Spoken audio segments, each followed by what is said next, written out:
नमस्कार, स्वागत है एक बार फिर से आप सभी का आपके अपने चैनल हनुमान छा परिवार में। आशा करते हैं कि प्रभु श्री हनुमान जी और परम पूज्य गुरुदेव बाबा नीम करोली महाराज जी आप सभी भक्तों पर असीम कृपा सदैव बनाए रखें। आखिर एक भक्त भगवान से चाहता क्या है?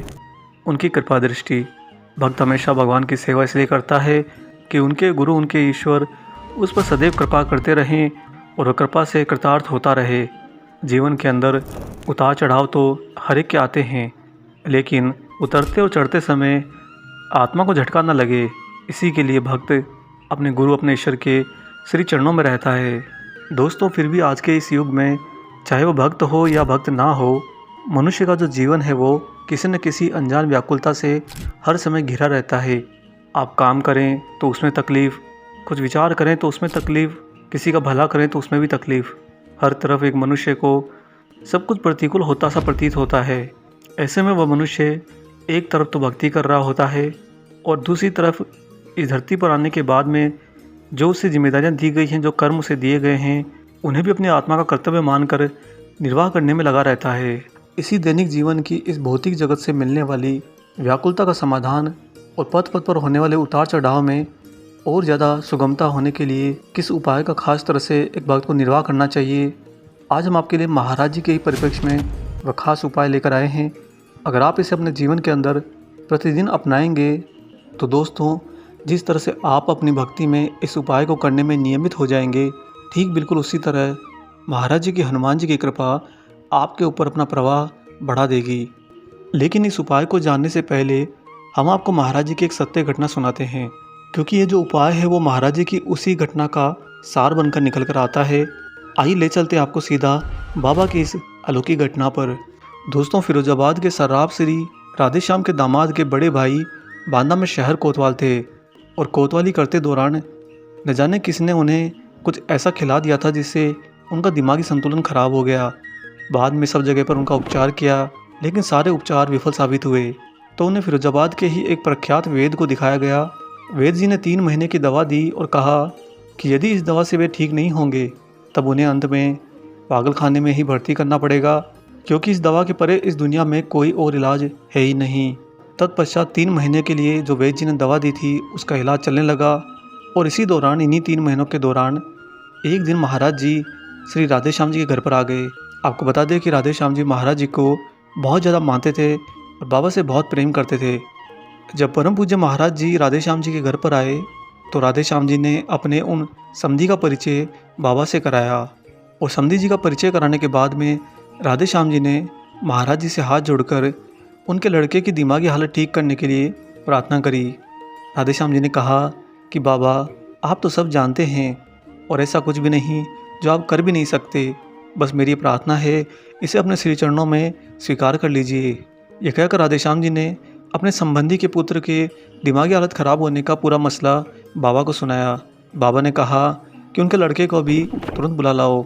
दौड़े दौड़े राधेश्याम जी अपने समधी के यहाँ पर पहुँचे और बाबा नीम करोली महाराज जी के अपने घर पर आने की बात उनसे कहकर उनके लड़के को अपने साथ लिवा लाए।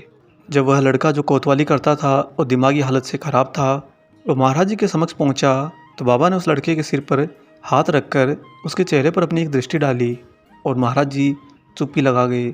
वह लड़का नीचे बैठा हुआ ऊपर की ओर देखते हुए महाराज जी को निहार रहा था और महाराज जी का आशीष भरा हाथ उस लड़के के सिर पर जमा हुआ था। बाबा बस उसे देखकर मंद मंद मुस्कुरा रहे थे। महाराज जी ने कुछ भी नहीं कहा और अगले कुछ क्षण तक महाराज जी यूं ही उस लड़के के सिर पर हाथ रखे रहे। इसके बाद बाबा अचानक से खड़े हुए और राधेश्याम जी के घर से चले गए। महाराज जी का इधर राधेश्याम जी की दहलीज से बाहर जाना था कि अनायास ही वो लड़का कहने लगा कि मुझे सब कुछ याद आ गया है। उसने अपने परिवारजनों को पहचान लिया और साथ ही बहुत ही सुलझी हुई बातें करने लगा। तो राधेश्याम जी को एहसास हो गया कि महाराज जी अपनी कृपा कर चुके हैं और राधेश्याम जी और उनके दामाद जी ने उनके लड़के को ले जाकर एक बार फिर से डॉक्टरी जांच करवाई तो पाया कि वह दिमागी हालत से अब पूरी तरह स्वस्थ है। राधेश्याम जी के दामाद जी ने तो महाराज जी को भगवान मान लिया, क्योंकि राधेश्याम जी पहले उन्हें बता चुके थे कि बाबा नीम करोली महाराज स्वयं हनुमान हैं। इस तरह महाराज जी के स्पर्श और उनकी दृष्टि से सामने एक अनजान व्यक्ति का जो मानसिक संतुलन बिगड़ गया था वह पुनः अपने स्वास्थ्य को प्राप्त हुआ। यहाँ पर इस घटना में दोस्तों आपने 2 प्रमुख बातें देखी। एक है महाराज जी का स्पर्श और दूसरा है महाराज जी की दृष्टि। जी हाँ, इसी में से वह उपाय निकल कर आता है कि जो उपाय आपको प्रतिदिन आपके जीवन के अंदर करना चाहिए। जब दोस्तों आप महाराज जी के समक्ष होते हैं तो वास्तव में आप क्या कर रहे होते हैं? आप बाबा को निहार रहे होते हैं। आपकी आंखें महाराज जी के ऊपर जमी होती हैं। बाबा की पूरी स्मृति प्रेम के साथ आपकी दृष्टि से होती हुई आपके हृदय में उतर रही होती है और फिर उत्तर में ही आपके हृदय से प्रार्थना भी महाराज जी के लिए समर्पित हो रही होती है। लेकिन क्या आप जानते हैं कि जब आप महाराज जी को देख रहे होते हो, महाराज जी को निहार रहे होते हो, तो सामने से बाबा स्वयं आपको निहार रहे होते हैं और महाराज जी का आपको देखना मात्र ही आप पर कृपा का संचार करता है। इसलिए प्रतिदिन अपने जीवन के अंदर से थोड़ा सा कुछ खास समय निकालिए, जिस समय को आप महाराज जी को पूजा से हटकर समर्पित कर सकें। और इसे आप ध्यान भी नहीं कर सकते, बल्कि इसे आप कह सकते हैं महाराज जी के साथ में एक प्रेम दृष्टि, एक ऐसी दृष्टि जो पूरी की पूरी प्रेम से ओतप्रोत हो।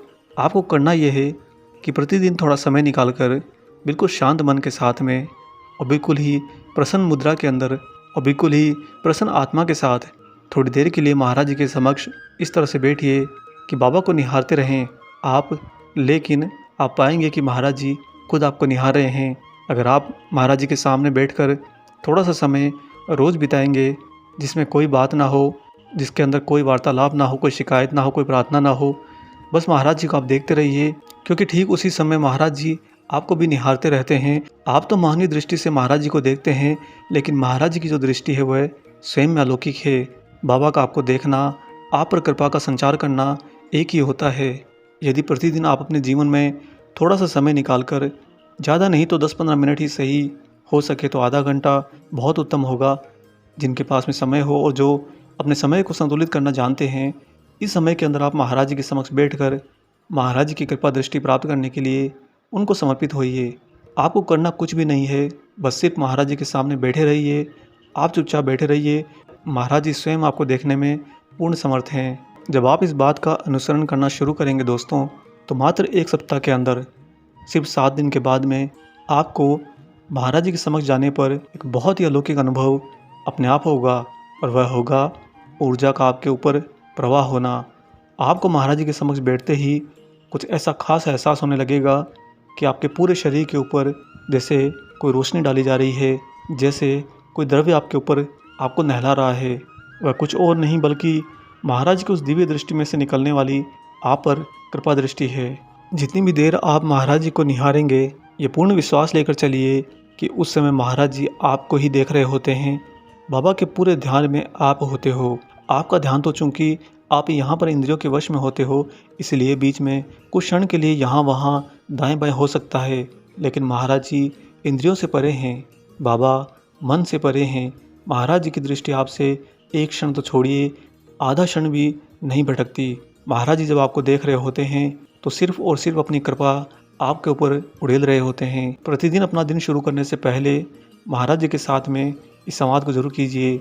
सबसे उत्तम समय होगा भोर का प्रथम पहर। अगर आप ब्रह्म मुहूर्त में उठकर महाराज जी के साथ में ये कृपा दृष्टि संवाद करते हैं तो दोस्तों ये आपका पूरा का पूरा जीवन बदल देगा, क्योंकि आपकी वर्तमान ज़िंदगी की सारी चिंताएं, कर्म और परिणाम सूर्योदय के बाद ही शुरू होते हैं और सूर्यास्त तक जाते जाते खत्म हो जाते हैं। इस पूरे समय अवधि को महाराज जी की वह कृपा दृष्टि अपने आंचल में ढक लेगी और आप इसके बाद पाएंगे कि बाकी के सारे समय आप बहुत ज़्यादा प्रसन्नचित रहते हैं। महाराज जी की कृपा के कारण ही आप अपने प्रतिकूल समय से मिलने वाली आहटों और चिंताओं को भुला देते हैं, क्योंकि महाराज जी अगर एक पागल को अपनी दृष्टि से ठीक कर सकते हैं तो आप तो समझदार हैं, आप तो स्वस्थ हैं। आपको तो महाराज जी की कृपा दृष्टि से वैसे ही विजय प्राप्त हो जाएगी। और जो महाराज जी की घटना में दूसरी बहुत ही मुख्य बात थी कि महाराज जी का हाथ अपने भक्त के सिर पर रखना, यह विशेष अनुभव भी जब आप इस क्रिया को रोज़ दोहराएंगे तो कुछ ही दिनों बाद में आपको ज़रूर प्राप्त होगा, क्योंकि महाराज जी के सानिध्य में महाराज जी के प्रति पूर्ण समर्पित होने में उसके बाद में जो परिणाम बाबा विशेष कृपा के तौर पर आपको ला कर देते हैं, उसमें महाराज जी से साक्षात्कार, बाबा के दर्शन और महाराज जी के साथ में क्रियाएं, लीलाएं, ये सब कुछ शामिल होता है। सब कुछ लेकिन महाराज जी की ही विशेष कृपा से होता है, आपकी इच्छा से नहीं। इस बात को भी थोड़ा ध्यान रखिएगा। हम उम्मीद करते हैं कि आप इस उपाय को करना जरूर प्रारंभ करेंगे, और जब आपका जीवन इससे परिवर्तित होने लगे, कुछ भी परिवर्तन आपके जीवन में आता है तो ज़रूर कमेंट बॉक्स में शेयर कीजिए, ताकि अन्य लोगों को भी इससे आत्मबल मिले और वो भी महाराज जी के प्रति अपनी अडिगता को और ज़्यादा बढ़ा सकें। हम आशा करते हैं आज का ये महाराज जी का कृपा प्रसाद आपको ज़रूर पसंद आया हो। वीडियो अगर अच्छा लगा है तो जाने से पहले इसे लाइक कर दीजिए और अगर आप चैनल पर नए हैं तो चैनल को सब्सक्राइब भी कर लीजिए। इसके साथ ही दोस्तों इंस्टाग्राम पर हमारे पेज हनुमान सेवा परिवार को सर्च करके वहाँ भी ज्वाइन कर लीजिए, वहाँ भी फॉलो कर लीजिए। मिलेंगे बहुत जल्दी ही एक और ऐसे ही अलौकिक अंक के साथ। तब तक अपना और अपने माता पिता का संपूर्ण ख्याल रखिए और परम प्रभु श्री राम जी का निरंतर गुणगान करते हुए बाबा हनुमान और बाबा नीम करोली महाराज जी की निस्वार्थ होकर सेवा करते रहिए। जय सिया राम।